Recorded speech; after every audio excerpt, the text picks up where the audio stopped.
We got shirts on sale. Express your love for the evolutions and the new channel rebrand with an evolution t-shirt and hoodie. On sale now. Also, if you like anime, go check out our anime channel MysticSage for awesome anime content. And be sure to follow me on social media so you can stay caught up with the channels and me. Links will be in the description below.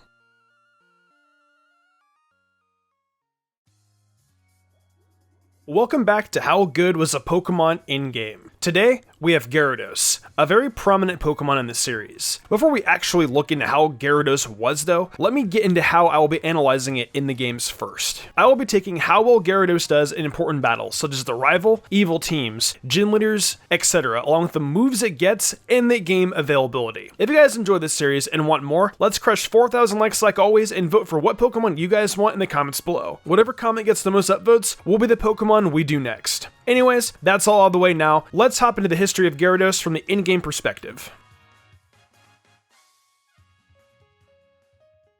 Starting off where this franchise took off in Pokemon Red and Blue, we can find a Magikarp sold to us in the Pokemon Center just outside of Mount Moon, which means with a little bit of grinding, you can have the star of the show by the time you'll face off against Surge. By the time you reach Surge, you should have just learnt Dragon Rage, which has 40 points of damage guaranteed. So from that, we can see that Gyarados does well against Erica's team, thank you Flying typing for softening the blow from Grass types, Koga's team, Blaine's team, Giovanni's team. Gyarados will do decently well against Team Rocket, and as for the Elite Four, Gyarados will match up well against Lorelei's Dugong, Cloyster, Slowbro, and Lapras if he picked up Thunderbolt from the Rocket Game Corner. Bruno's team, Lance's Aerodactyl, and Blue's Charizard, or Arcanine, Rhydon, Pidgeot, Blastoise, or Gyarados. Not that the Exeggutor or Venusaur matchup is bad per se, it's just at level 60, Dragon Rage doesn't do all that anymore, but you can manage. As for Agatha, I'd say the same. Her Ghost types have a very decent special stat, hindering the power of Hydro Pump, and the Dragon Rage won't do all that much, but it's doable. However, Gyarados will struggle against Lieutenant Surge, Sabrina, and Blue's Alakazam. Overall, I'd say that for Generation 1, Gyarados makes itself valuable if you're willing to put in the effort for some extra coverage moves in Celadon City.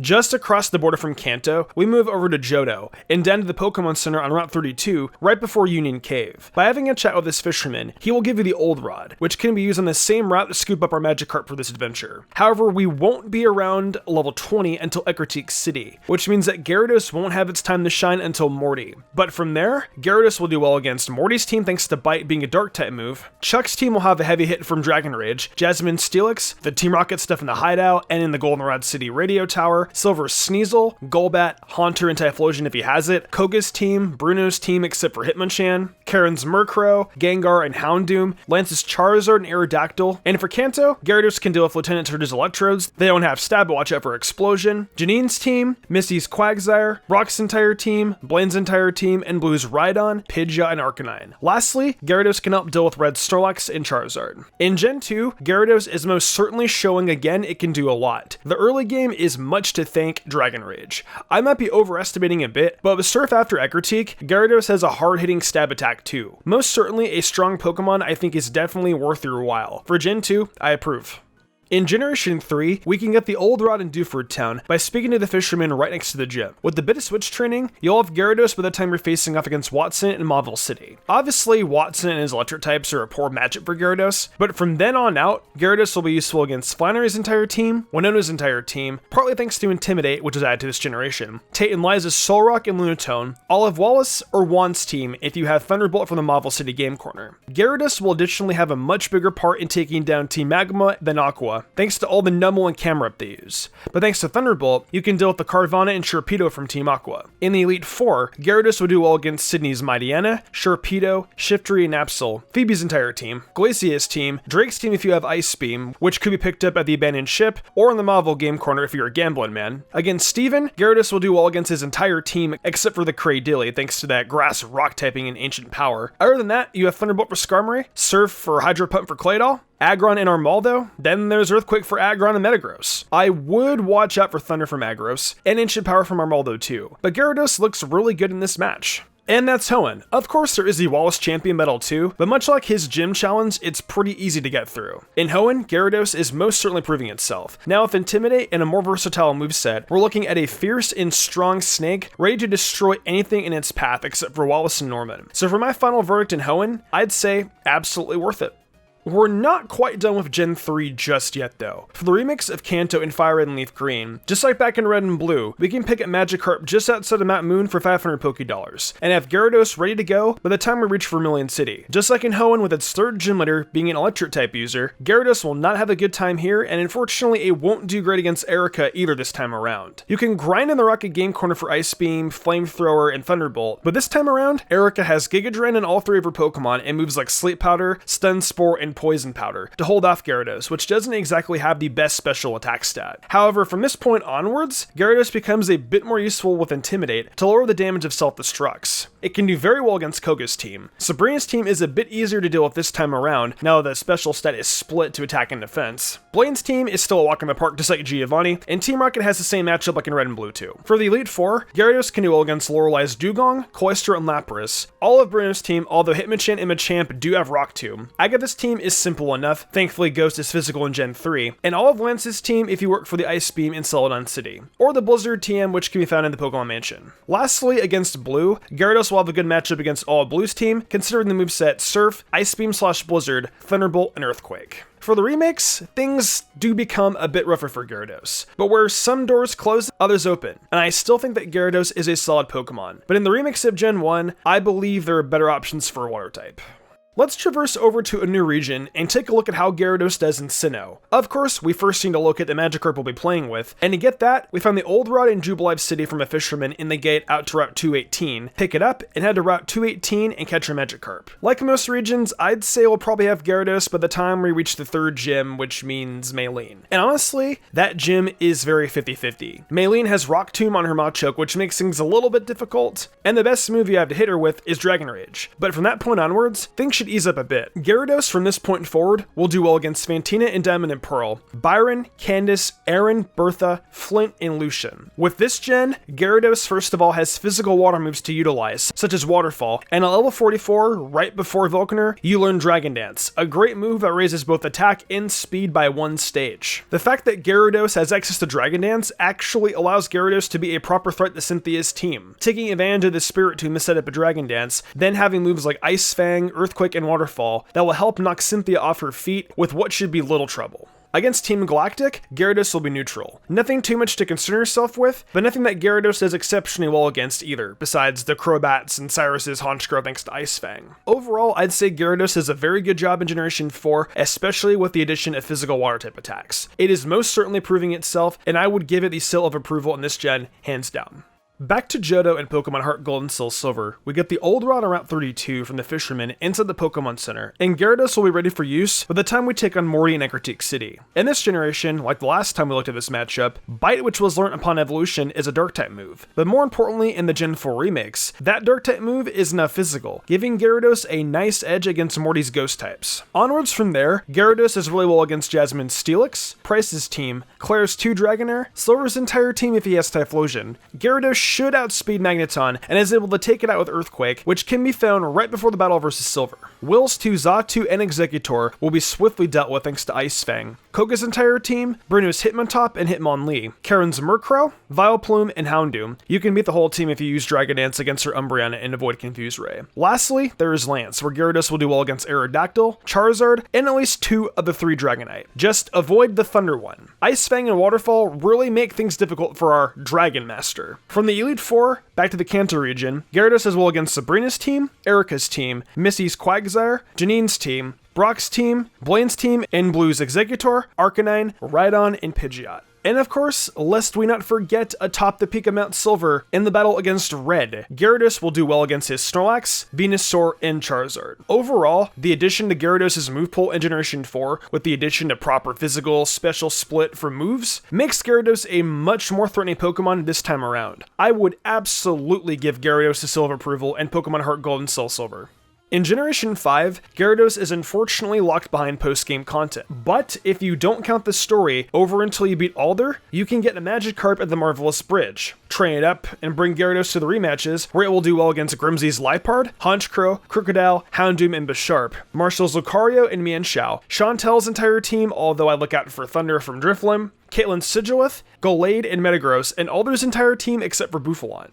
We will move over to Kalos with Pokemon X and Y. The Old Rod is not obtainable until Ambret Town, where you can talk to this fisherman and he'll give it to you. From that point onward, just head back to Route 3 and fish one up. Then by the time you make it to Slosh City to fight Grant, the Rock-type gym leader, we should already have our Gyarados. From that point onwards, Gyarados will be useful against Grant's team, Krana's Mienfoo and Hawlucha, all of Ramos' team, Olympia's Sigilith, Wolfric's team, Team Flare in most cases including Mabel's team, Aliana's team, Rosik's team, Lysander's Pyroar, and Honchkrow. Gyarados also helps you deal with the rivals in this game. You beat Shauna's Delcatty and Goodra and your starter, depending on who you choose. Gyarados naturally has an easier time against Delphox, of course. Gyarados also deals with Trevor's Aerodactyl, Tyranids Talonflame and Roserade, and Serena or Kalem's Altaria, Absol, and Meowstic. There is the possibility that Serena or Kalem has a Flareon, which Gyarados also naturally does very well against, and the same goes for Chestnut. Flareon and Chestnut are not on the same team, however. Lastly, there is the Elite Four, and there, Gyarados will do great against Malva and her fire types, Wickstrom and his steel types, Drasna, her dragons, and then Diantha's Hawlucha, Tyrantrum, Aurorus, Gourgeist, and Goodra, and of course, lest we not forget AZ,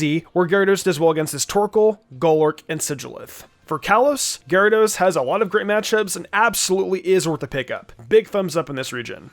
Returning to Hoenn in Omega Ruby and Alpha Sapphire, a lot is the same as back in Ruby, Sapphire, and Emerald. Only major difference is that Mega Gyarados is available after you've bested the Primal, being of the respective copy. And the Elite Four has buffed up their teams. Phoebe now has a Dusknoir, but that doesn't really change much. Gyarados gets access to Crunch at level 41 for her. Glacia now has 2 Frost Slash, which once again, Crunch deals with quite easily. Drake traded out his Shell Gun from the originals with a Kingdra, which is an improvement, but the matchup is still the same. Lastly, we have Steven Stone, who now has his infamous Mega Metagross. But the team is still the same, and the mix of Waterfall, Dragon Dance, Crunch, and Ice Fang is more than enough to deal with him. Gyarados, just like in Gen 3, does decently well, and the extra power of Mega Gyarados in the Elite Four runs just gives it that little extra push with a Dark-type move over its flying typing, helping Gyarados softening the blow from any sudden electric moves and also increase stats. Absolutely worth running in this game too.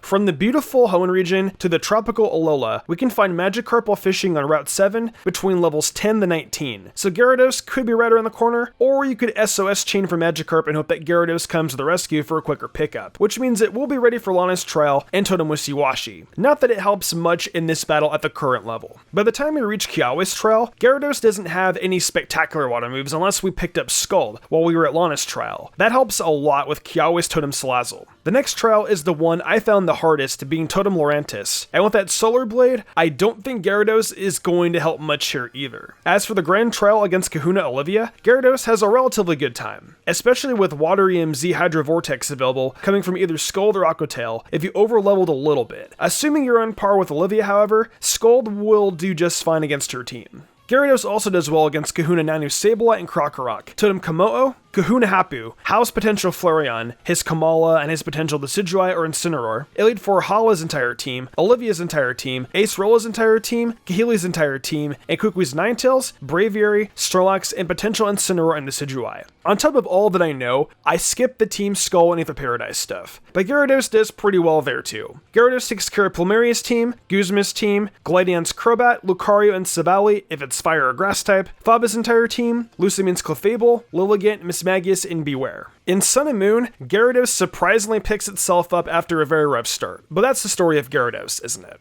Now let's take a look at it in Ultra Sun and Moon. A lot stay the same, but there are some new Totem Pokemon. Gyarados still takes care of Kiawe's Totem Marowak easily. Totem Lurantis is still a problem. Sophocles' trial is still one you shouldn't challenge with Gyarados. Totem Komodo is still the same, but this is where things change. There's Ultra Necrozma, which no Pokemon on its own can beat as it's +2 in all stats, and is most likely over-leveled compared to you to prove itself as a boss battle. Then there's the battle against each trial captain in Minas Trial, where Gyarados will do well against. Minas team, Lima's team, Malice team with Ice Fang, Kiawe's team, and Hiker David's Magmar. The Totem Ribombee can be a bit of a struggle, but after defeating Mina, there is Hapu, which is an easy sweep for Gyarados. In the Elite Four, Gyarados will duel against Mullane's team except for Magnezone, Olivia's entire team, Ace Rola's team, Kahili's team, and House Florian/Leafeon, Noivern, Decidueye, or Incineroar. Ultra Sun and Moon are probably the games Gyarados has had the roughest time with, and I'm thinking it would probably be best to let Gyarados sit this one out.